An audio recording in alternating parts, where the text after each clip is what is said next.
You ever work somewhere long enough that you disappear into the walls? That was me. 5 years in, compliance department, buried under spreadsheets, sign-offs, and legalese nobody wanted to deal with. The office looked like one of those trendy co-working spots. Exposed brick, kombucha taps, collaboration zones, but all that polish didn't cover the mess. Behind the scenes, it was duct tape and desperation. Promotions were random, processes half-baked, and the only thing that kept us from getting fined into the ground was my work, which no one ever noticed. My name's Jason. I'm 38, live in Des Moines, Iowa, and for 5 years, I kept that company alive without anyone realizing it. I wasn't a hero. I just knew the rules better than the people breaking them. I filed waivers nobody wanted to read, flagged safety issues before anyone got hurt, cleaned up reporting nightmares that could have ended our state contracts in a heartbeat. Most days, I worked through lunch. Most nights I logged in after dinner. Not because I loved the place, but because if I didn't, we were screwed. Leadership barely acknowledged me. Finance ghosted my budget requests. HR once forgot to invite me to a mandatory all-hands. But when something blew up, I was the first name they called. I started keeping backups, quiet ones, offline, just in case. Then came Brett. He showed up in this tailored navy suit, hair perfect, smile like a toothpaste ad. Growth hacker, he said. Time to scale. First week on the job, he started gutting departments. Ops, admin, anyone who slowed him down. I stayed out of it, watched, took notes, kept my head down. That didn't last. Second week, he shut down our internal audits, said they were low value, called compliance a cost center, and laughed like the term was offensive. Then he told me straight up, "Don't worry, Jason. We're baking compliance into culture now. Audits are old school." I didn't argue. I nodded, smiled, walked back to my desk. Then I started printing.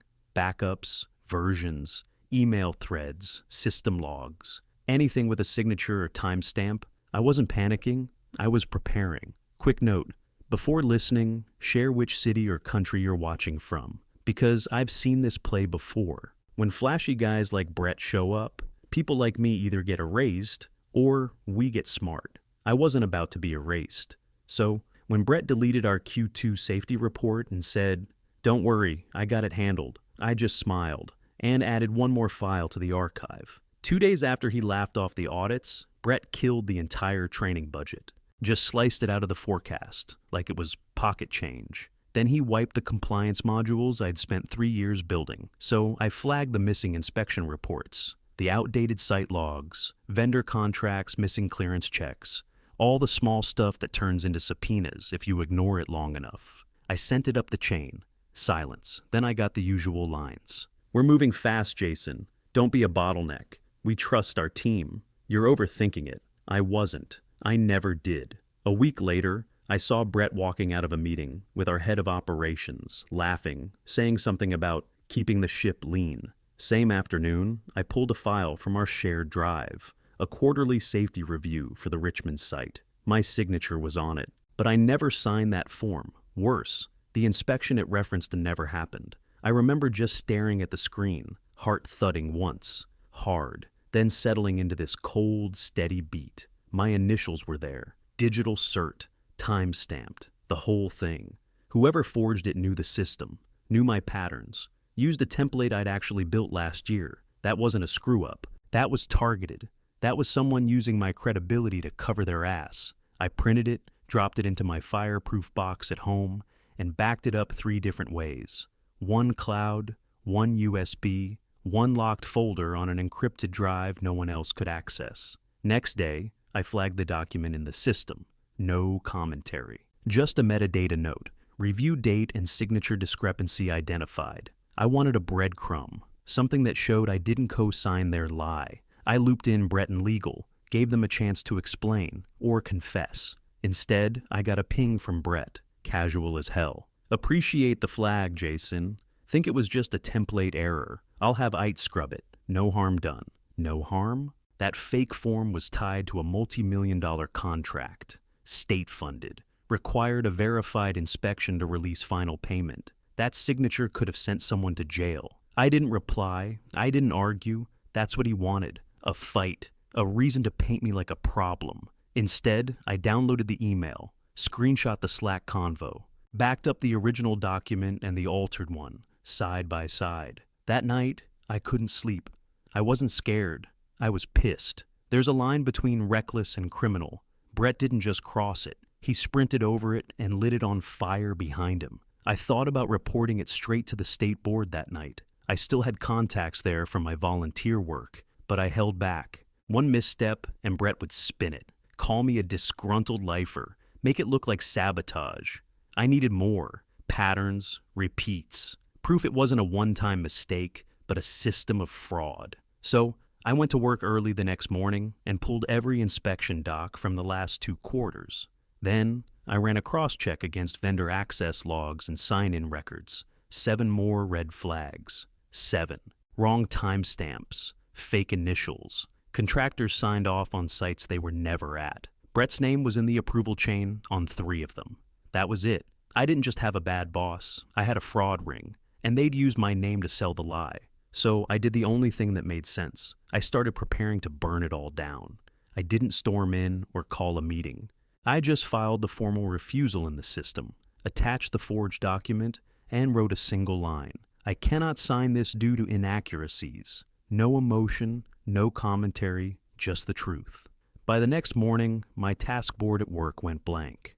Projects I had managed for years disappeared like they never existed. I refreshed the page 4 times, then checked it from my phone. Same thing, gone.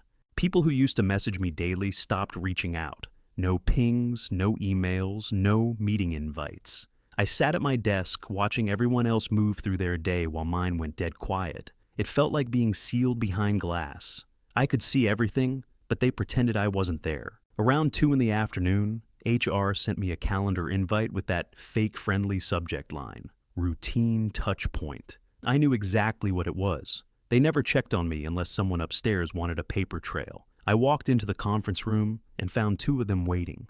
Kyle from HR and some new associate who kept staring at her laptop like I was dangerous. Kyle smiled too wide. "Jason, thanks for making the time. We just want to check in on a few things." "Sure," I said. "What's going on?" He cleared his throat. "We've noticed increased external activity on your LinkedIn.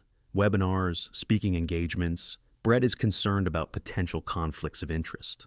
I almost laughed. "It's all disclosed. Has been for years." The associate finally looked up. "You volunteer with the State Oversight Board?" "Yes," I said. "It's legal, it's unpaid, and the company signed off on it when I started." Kyle folded his hands. "Well, Brett feels the tone of your recent posts suggests frustration with leadership.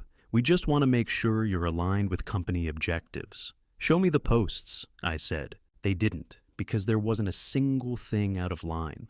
They just wanted a reason to document the conversation, build their file, set the stage, make me look unstable if I pushed back. Kyle tried again. "We're hoping you can be mindful. Optics matter." I leaned forward. Optics mattered last week when someone used my digital signature on a forged inspection.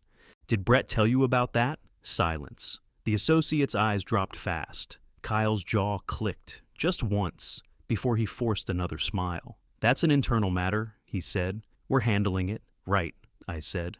"I'm sure you are." I stood up before they could pivot to some corporate therapy speech. Kyle reached for his laptop like he wanted to stop me, but he didn't say a word. Walking out of that room, I felt it settle in my chest. Cold, steady, certain. I knew exactly what they were doing. They weren't trying to correct me. They weren't even trying to scare me. They were isolating me, getting ready to push me out. They just needed the optics clean. I went back to my desk, shut my laptop. Then I headed straight for the elevator without looking at a single person. Monday and Tuesday passed in silence. I showed up. Did nothing. Got ignored, just like they wanted. I didn't poke the bear. I let it circle. Quiet.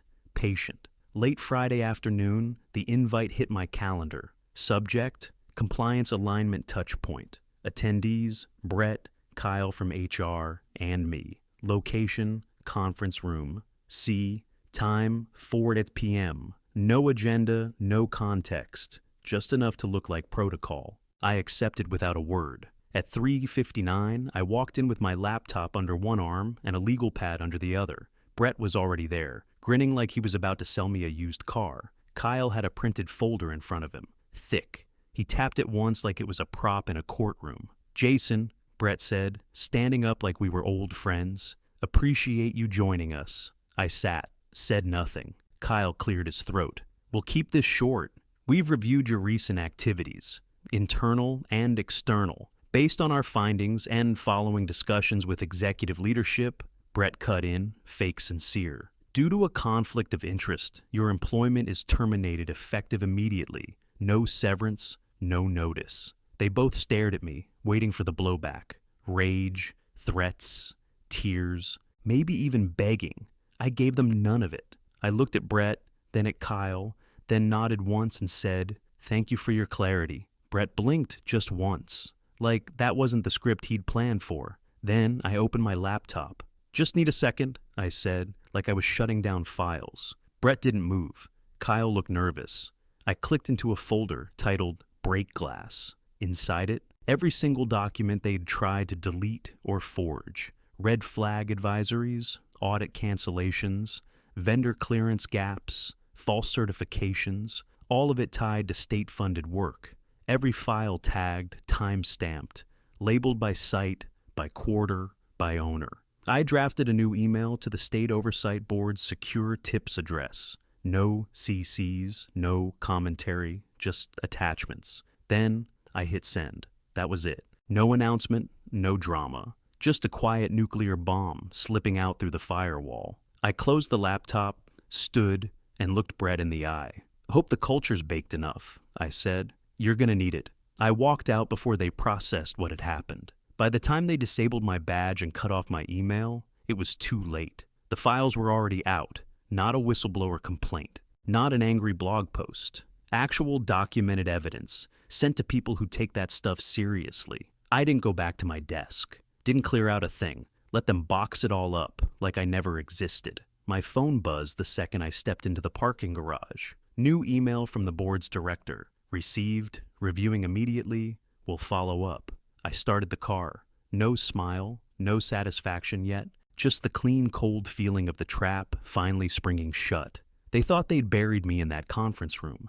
They didn't know I'd been digging a tunnel the whole damn time. Monday morning hit like a dropped hammer. At exactly 8:57 a.m., the front desk buzzed the executive floor. The receptionist's voice came through the intercom. Flat, confused. We have 3 gentlemen from the State Oversight Board here. Says it's a surprise audit." Brett was mid-latte when the words hit. He blinked, smirked, stood up like it was some social call. "Must be a miscommunication," he said, already fixing his tie. "I'll smooth it out." He didn't even make it to the elevator before they stepped off. Dark suits, state badges, clipboards, 0 smiles. The lead guy, Davis, looked around like he already hated the place. His voice cut through the open floor like a knife. "No mistake. We're invoking State Statute 42A. We want everything." Brett tried to keep it light. "Of course, we're happy to cooperate, but if I could just understand what prompted..." "We'll explain as we go," Davis said. "Start with site logs, badge data, safety sign-offs for all state-funded work, last 12 months. Legal still hadn't shown up. HR looked like they wanted to crawl under their desks. Brett called for IT, compliance, ops, but nobody had what the board was asking for, because they didn't exist, or worse, they were fakes." By 9:20, Davis had 2 agents logged into shared drives. They pulled up folders that should have held hundreds of records. Instead, they found gaps, renamed files, half-complete logs. "Why is the third quarter site audit missing from Richmond?" Davis asked. Brett shifted. "We transitioned systems in that window. Could have been a migration issue." One of the agents pulled up the Richmond folder, opened the file I'd flagged weeks ago, the one with my signature, the one I never touched. Davis stared at it for a full 10 seconds. Then he muttered, just loud enough to carry, "Matches the tip." Brett's head snapped toward him. "What tip?" But Davis didn't answer. He'd already moved on. They weren't asking questions anymore. They were building a case. The office was dead quiet. Phones rang unanswered. Slack messages popped up on screens and got ignored. One by one, people started realizing this wasn't a drill. At 9:30, Brett's charm cracked. His voice got higher. "Where's legal? Why isn't legal here?" Nobody knew. The audit team kept digging.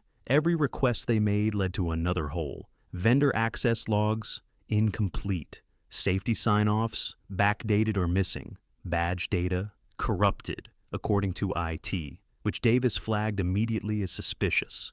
I wasn't there, but I knew every detail, because when systems are clean, audits are annoying. When systems are dirty, they're deadly. Davis pulled the Richmond inspection file onto the shared monitor for everyone in the room. He zoomed in on the signature block. My name, my initials, my cert stamp.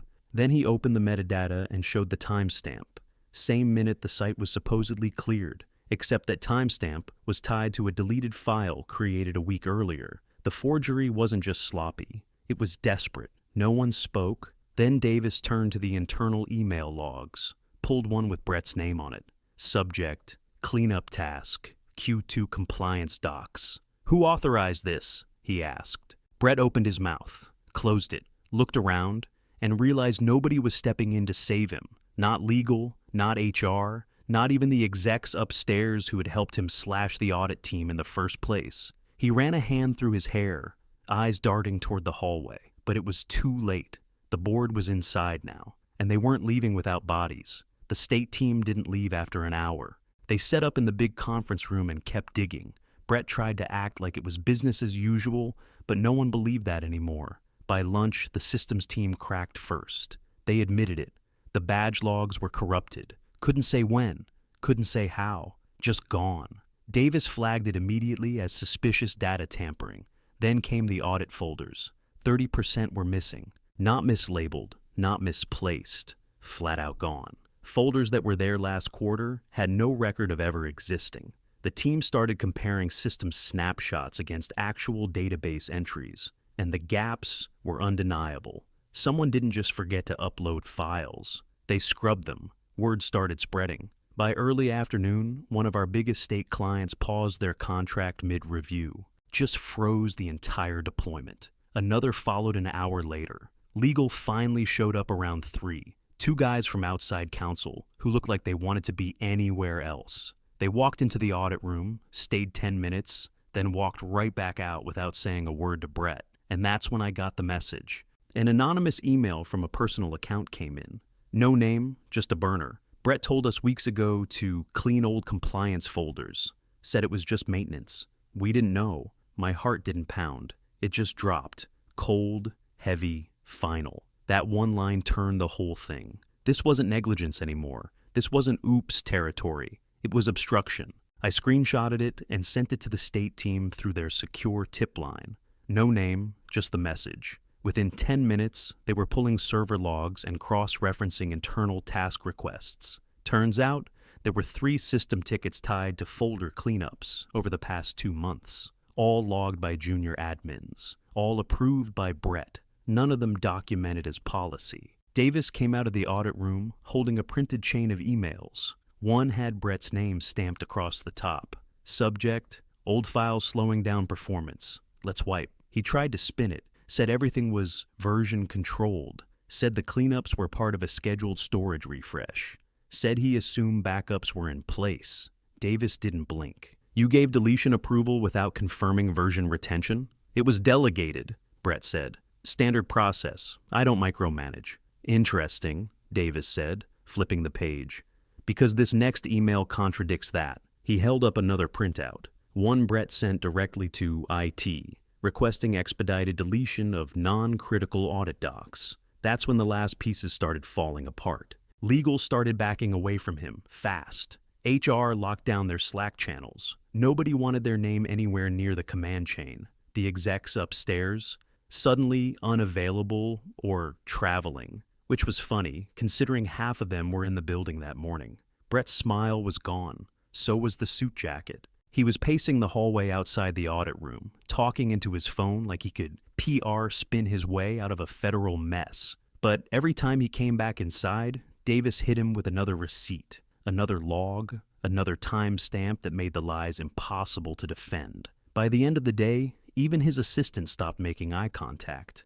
Nobody stood next to him anymore. Not legal, not HR. Not a single one of the execs who cheered him on while he tore the place apart. He walked into that company thinking he was untouchable. Now he was just radioactive. At exactly 5 p.m., the boardroom lights clicked on, and the doors shut behind 12 people who probably wish they had stayed home. Emergency session. All hands, no assistants, no PR. Davis from the oversight board stood at the head of the table with a thick binder in one hand and a flash drive in the other. He didn't bother with slides, just plugged it in, opened a folder, and said, "Let's begin. First file, falsified badge logs. Second, deletion requests from Brett's email. Third, safety sign-offs with forged names, including mine." He didn't raise his voice, didn't dramatize a single point, just walked them through the wreckage, one timestamp at a time. Halfway through, one of the board members asked, "How much of this is confirmed?"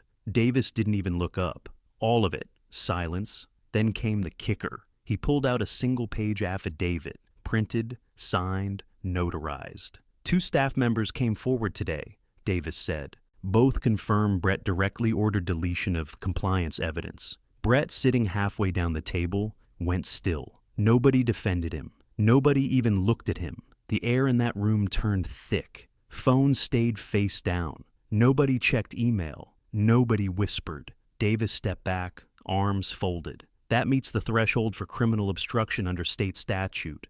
Effective immediately, all audit statuses are escalated. State contracts are frozen pending full investigation. No one asked for clarification. The chairman, a guy who used to clap the loudest when Brett talked efficiency and culture, finally cleared his throat. "Brett, you're suspended effective immediately.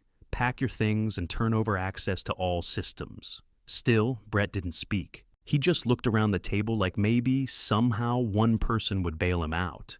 But they didn't. He'd burned every bridge, and the smoke was still rising. They didn't even let him finish the meeting. Security walked him out before Davis was done listing violations. He didn't yell, didn't resist, just nodded, like maybe if he acted calm, it'd all blow over. It wouldn't. And me?